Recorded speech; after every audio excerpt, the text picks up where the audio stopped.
கிராமப்புற பொருளாதாரத்தை உயர்த்துவதில் நிறுவனக் கடனின் முக்கியத்துவம் திட்டமிடுதலின் ஆரம்ப நிலைகளிலிருந்தே இந்திய அரசுக்கு தெளிவாகத் தெரியும். எனவே இந்திய ரிசர்வ் வங்கி இந்திய அரசின் நிகழ்வின்படி இந்த மிக முக்கியமான அம்சங்களை கவனிக்க விவசாயம் மற்றும் கிராமப்புற வளர்ச்சிக்கான நிறுவனக் கடனுக்கான ஏற்பாடுகளை மறுபரிசீலனை செய்ய ஒரு குழுவை அமைத்தது. இந்திய அரசின் திட்டக்குழுவின் முன்னாள் உறுப்பினர் ஸ்ரீ சிவராமன் தலைமையில் 30 மார்ச் 1929 அன்று குழு உருவாக்கப்பட்டது.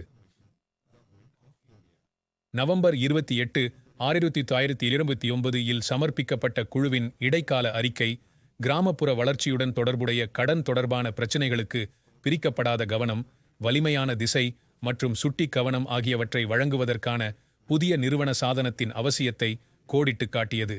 அதன் பரிந்துரையானது இந்த அபிலாஷைகளை நிவர்த்தி செய்யும் ஒரு தனித்துவமான மேம்பாட்டு நிதி நிறுவனத்தை உருவாக்குவது மற்றும் விவசாயம் மற்றும் கிராமப்புற மேம்பாட்டுக்கான தேசிய வங்கியை உருவாக்குவது 1921 ஆண்டின் 61ஆம் சட்டத்தின் மூலம் பாராளுமன்றத்தால் அங்கீகரிக்கப்பட்டது.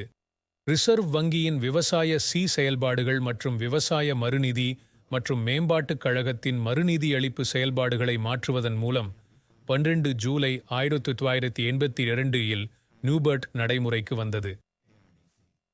1922 ஆண்டு நவம்பர் 5ஆம் தேதி மறைந்த பிரதமர் இந்திரா காந்தியால் தேச சேவைக்காக அர்ப்பணிக்கப்பட்டது. 100 கோடி ரூபாய் ஆரம்ப மூலதனத்துடன் அமைக்கப்பட்ட இது 31 மார்ச் 2022 நிலவரப்படி செலுத்தப்பட்ட மூலதனம் 17,680 கோடி ரூபாயாக இருந்தது. இந்திய அரசுக்கும் ரிசர்வ் வங்கிக்கும் இடையிலான பங்கு மூலதனத்தின் கலவையில் திருத்தம் செய்யப்பட்டதன் விளைவாக நபார்டு இன்று முழுவதுமாக இந்திய அரசுக்குச் சொந்தமானது. என்பிஎன்பி இன் செயல்பாடுகள் பின்வரும் செயல்பாடுகளைச் செய்ய ஒரு மேம்பாட்டு வங்கியாக நிறுவப்பட்டது. கிராமப்புறங்களிலும் பல்வேறு வளர்ச்சி நடவடிக்கைகளை ஊக்குவிப்பதற்காக முதலீடு மற்றும் உற்பத்தி கடன் வழங்கும் நிறுவனங்களுக்கு ஒரு உச்ச நிதியளிப்பு முகவராக பணியாற்றுதல். கண்காணிப்பு, மறுவாழ்வு திட்டங்களை உருவாக்குதல், கடன் நிறுவனங்களின் மறுசீரமைப்பு மற்றும் தனிப்பட்ட பயிற்சி உள்ளிட்ட கடன் வழங்கல் அமைப்பின் உறிஞ்சும் திறனை மேம்படுத்துவதற்கான நிறுவனக் கட்டமைப்பை நோக்கி நடவடிக்கை எடுப்பது.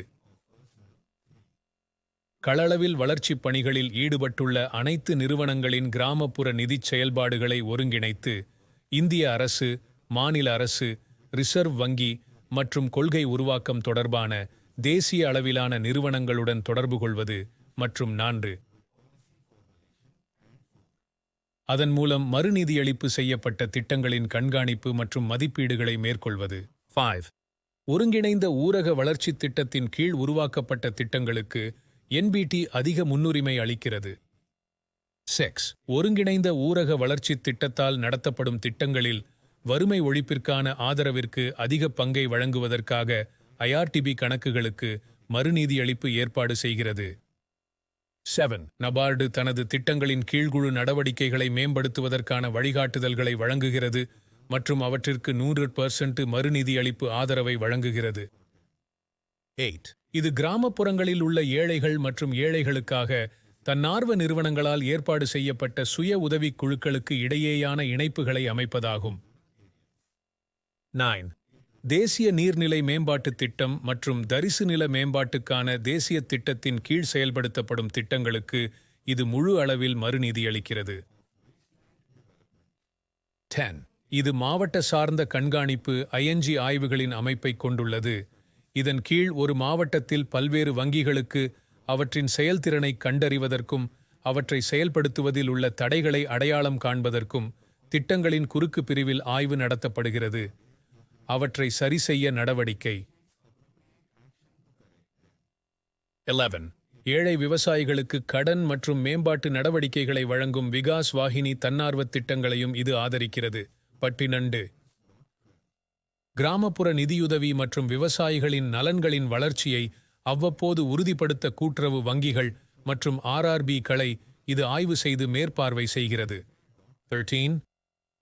ஆர்ஆர்பிகள் மற்றும் கூட்டுறவு வங்கிகளுக்கான உரிமம் பற்றி ஆர்பிஐக்கு நாபிடி பரிந்துரைக்கிறது.